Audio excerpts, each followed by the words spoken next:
Congratulations on the victory. Thank you, sir. As we now know, you were the #1 seed. Yes. Coming off of the season last year that didn't go your way. Yep. Does it kind of motivate you even more knowing that you were able to dominate this regular season and be the #1 seed going into the playoffs? 2 knockouts, 2 TKOs. That makes me 16 TKOs overall. Must be one of the best finishes in featherweight history in MMA. You know, sketchy first round, tried to be patient. And then second round, got my reading, got my times. It was only a matter of time before I got to finish. And then coming into the week, we saw on your Instagram that you were very excited to be in South Dakota. Yep. Did you end up finding anything fun to do here? While I'm not as excited as I am to leave, I'll be honest. Nah, cool place, man. I've seen it now. Won't be coming back anytime soon, but cool place. And then I already see that you have the beer in hand. What's going to be the first meal now that you're able to kind of start enjoying it again? Not really thinking about food right now. I'm thinking about the next performance, thinking about things that I could have done better, thinking about resting this eye up and getting back to work. And, you know, 2 TKOs, what can I say? 2 regular season fights, 2 TKOs, 29-5 as a pro. Ridiculous. It's ridiculous. I mean, you know, I've been around this sport a long time and still producing performances like that. Pulled that knee out, timed it for the whole fight. And then when it was time to pull the weapon out the bag, it was there to be used. And fair play for him for trying to carry on because it was brutal. Congratulations and best of luck against Kai. Thank you, guys. Brendan, congratulations. Thank you. Yeah. One sec. Frank, have you got my gum shield? Yeah. I put it somewhere. I took it out. Just make sure it's over there. Go on. Sorry. My bad. That knee, well, that was a vicious. You opened up the third eye on him. But did you think that, like, I mean, that your knee could possess such power that it would really open his skull open like the way it did? It was brutal. It was perfect timing. I seen him. He kept ducking. You know, he got hurt with the calf kick. He really wanted to take down, and I timed it.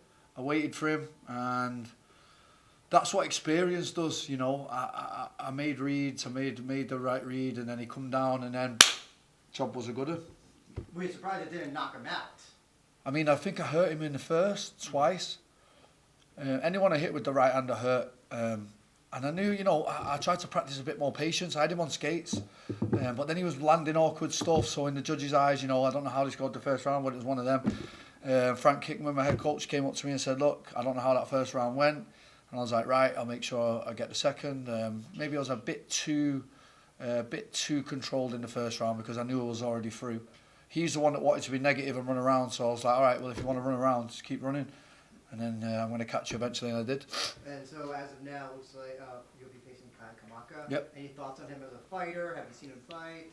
Anything you want to I mean, say about him? Kai lost to Justin, you know. I want to do no MMA maths. I actually like him. I like his team. I like his coaches. I think it's a great fight for me. I think it's a great fight for the fans too.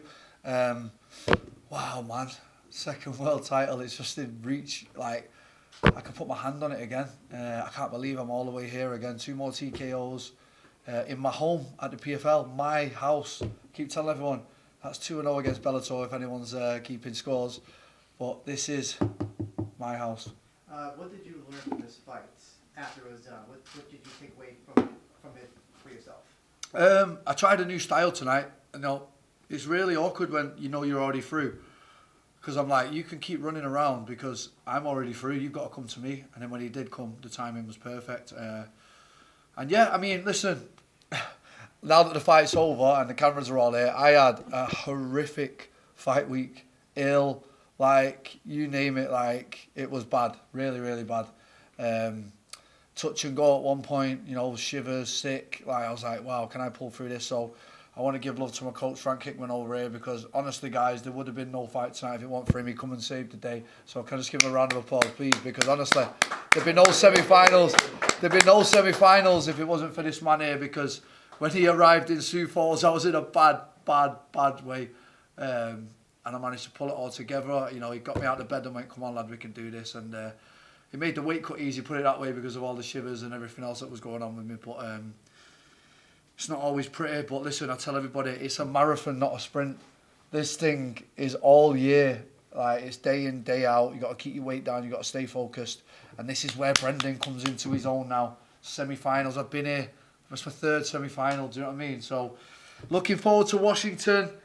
Looking forward to another belt to add to my other belt. Let's go. Congratulations once again. Thank you, guys. All good? Safe travels.